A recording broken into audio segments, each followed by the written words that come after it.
Hello guys, welcome to my channel carpe diem by comrade groups. मैं हूं आपका अभिषेक सिंह और लेकर आ गया हूं मॉडर्न हिस्ट्री की नई टॉपिक डच।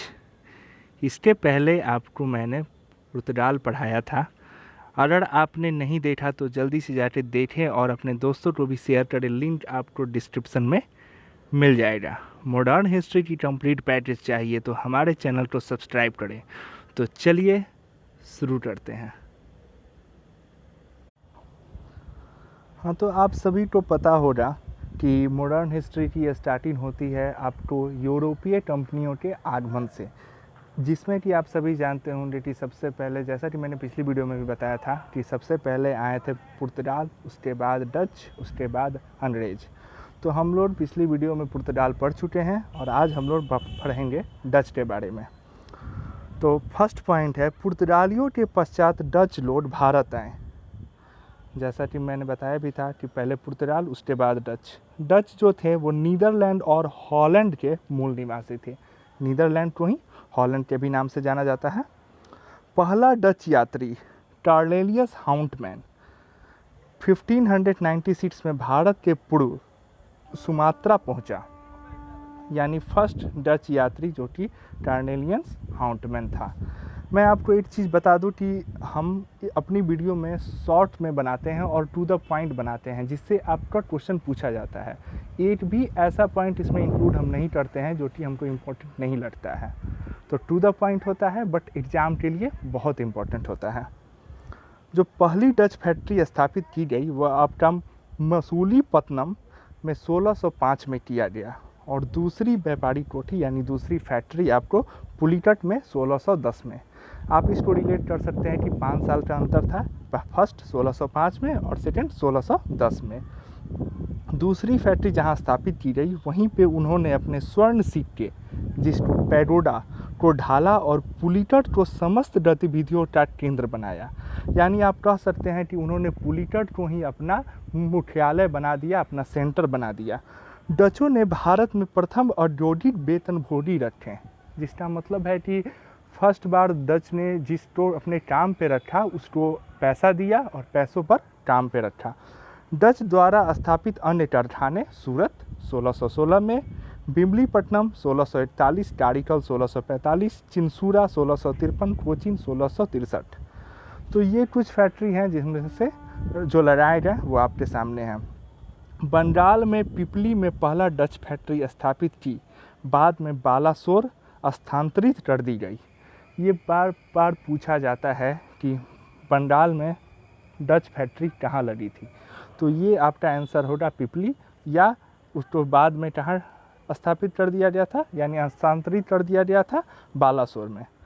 और लास्ट में आपको जो है 1759 में अंग्रेज़ों के साथ बेदरा, यानी पश्चिम बंगाल की एक जगह का नाम है, वहीं पे एक युद्ध हुआ था जिसमें डच पराजित हो गए थे, और इस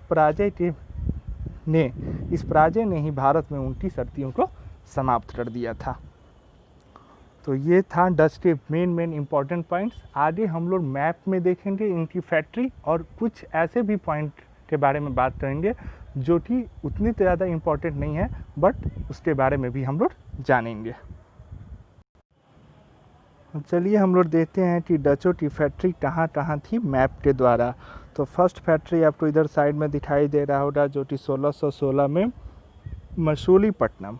उसके नीचे आपको पुलिकट भी दिखाई दे रहा होगा। थोड़ा सा और नीचे आएंगे तो तंजवापुर और नागपट्टनम भी, और इस अपोजिट साइड में कोचीन आपको दिखाई दे रहा होगा, और ऊपर में आप जाएंगे तो एक श्रीरामपुर दिखाई दे रहा है। तो मैप के द्वारा में ये सब फैक्ट्रियाँ कहाँ कहाँ थी आपको एक बाई फीडर आप कुछ जिससे दिमाग में रह सके। और भारत के बाहर भी, जो कि इम्पोर्टेंट नहीं है, बट यहाँ पे आपको दिखाई दे रहा है कुछ कोलंबो डाले और मतारा, जो कि भारत से बाहर था। तो चलिए अब कुछ और पॉइंट्स देख लेते हैं डचों के बारे में। तो एक पॉइंट और है, 1602 में विभिन्न डच कंपनियों को मिलाकर United East India Company of Netherland के नाम से एक विशाल व्यापारिक संस्था की स्थापना की गई।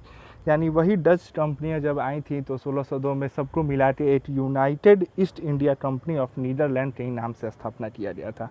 1605 में डचों ने पुर्तगालियों से अम्बियाना ले लिया तथा धीरे धीरे मसाला द्वीपपुंज जो कि इंडोनेशिया में उन्हें पराजित कर अपना प्रभाव स्थापित किया। तो यानी डचों ने पुर्तगाली जो कि पहले आए थे उनको पराजित किया और धीरे धीरे कैसे इंडोनेशिया पे कब्जा किया, यही पॉइंट आपको बता रहा था। तो अब चलते हैं दूसरे पॉइंट पे। डचों ने मसालों के स्थान पर भारतीय कपड़ों के निर्यात को अधिक महत्व दिया। तो जैसा कि हम लोग जानते हैं कि पीछे पुर्तगालियों ने अपना पूरा ट्रेड ज़्यादातर जड़ी बूटियों और मसालों पर ही ध्यान दिया था, तो उसको इन्होंने चेंज करते हुए भारतीय कपड़ों पर ज़्यादा ध्यान दिया। डच कंपनियों ने कासिम बाज़ार में रेशम बनाने का उद्योग स्थापित किया जिसमें 3000 कारीगरों को वेतन पर रखा। तो वही चीज़ है कि इन्होंने एक कासिम बाज़ार में रेशम बनाने वाली फैक्ट्री स्थापित की और वहाँ पे 3000 कारीगरों को काम दिया। जैसा कि हम पीछे भी हम एक पॉइंट पढ़ चुके हैं कि डचों ने ही वेतन भोगी भी रखे थे, तो वही चीज़ बता रहा है। अब आगे चलते हैं पॉइंट में। डच व्यापारिक व्यवस्था सहकारिता अर्थात कार्टेल सिस्टम पर आधारित थी। तो ये से आपसे पूछा जाता है सवाल कि कार्टेल सिस्टम किससे रिलेटेड है, तो आप बताएंगे कि डच पे है। तो डच के बारे में बस इतना ही था और यही मेन पॉइंट थे और जो मैंने आपको पहले बताया है उसी से सवाल आते हैं। और ये जो भी यूरोपीय कंपनियों की आगमन में हम लोग जितना भी चीज़ पढ़ रहे हैं, जैसे पुर्तगाल पहले पढ़े, उसके बाद से डच पढ़ें, उसके बाद से अभी अंग्रेज पढ़ेंगे, उसमें से ज़्यादातर जो इम्पोर्टेंट सवाल आते हैं वो फैक्ट्री कहाँ स्थापित हुई, कब स्थापित हुई, सबसे पहले कौन आए, इसी से रिलेटेड होता है। कुछ वायसराय और कुछ वायसराय से क्या काम उन्होंने किया, इसी से आते हैं। अब चलिए कुछ पॉइंट था जो कि पुर्तगाल के बारे में छूट गया था, उसको हम इस वीडियो में कंप्लीट कर लेते हैं। 2 ही पॉइंट थे जो कि मुझे लगा कि इस वीडियो में ले ही लेते हैं क्योंकि वो भी पॉइंट आपको बता दी जाए। तो वो है, एक तो था कि पुर्तगाली अपने आप को सागर के स्वामी कहते थे। हाँ, तो अगर कहीं पूछ दे कि सागर के स्वामी कौन कहता था तो पुर्तगाली। और पुर्तगाली ने अपनी कार्टेज अल्मेडा काफिला व्यवस्था पर उन्होंने एशियाई व्यापार पर गहरा प्रभाव डाला था। तो ये पूछ सकता है कि ये व्यवस्था किससे संबंधित है, तो पुर्तगालियों से। तो यही 2 पॉइंट थे जो कि पुर्तगालियों से मुझे लगा कि उस वीडियो में रह गया था, तो इस वीडियो में जोड़ देना चाहिए। तो इतना ही था। और हमारा जो अगला टॉपिक होगा, वो टॉपिक से पहले मैं आपको बता दूं कि मैंने आज से स्टार्ट किया है कि मैं आपको लास्ट में कुछ सवाल दूंगा और अपनी प्रीवियस वीडियो से रिलेटेड, और आपको जवाब कमेंट बॉक्स में देना होगा। तो आज का सवाल है, पुर्तगालियों की पहली फैक्ट्री कब और कहाँ स्थापित हुई थी? आप जो भी इस वीडियो को देखे हैं और जो नहीं देखे हैं उनसे रिक्वेस्ट है कि वो पिछली वीडियो को भी देखें, आपको ज़रूर कुछ सीखने को मिलेगा। और आप जवाब जानते हैं तो आप कमेंट बॉक्स में अपना जवाब दें। तो चलिए आगे बढ़ते हैं। हमारा जो अगला टॉपिक होगा वो होगा अंग्रेज के बारे में। जैसा कि सभी जानते हैं कि यूरोपीय कंपनियों के आगमन में सबसे पहले पुर्तगाल जो कि हम लोग पढ़ चुके हैं और डच जो कि आज पढ़े हैं, तो अगला टॉपिक अंग्रेज होगा। Thank you so much to listening me. Signing off, Abhishek Singh. खुश रहें और अपने माता पिता का ध्यान रखें।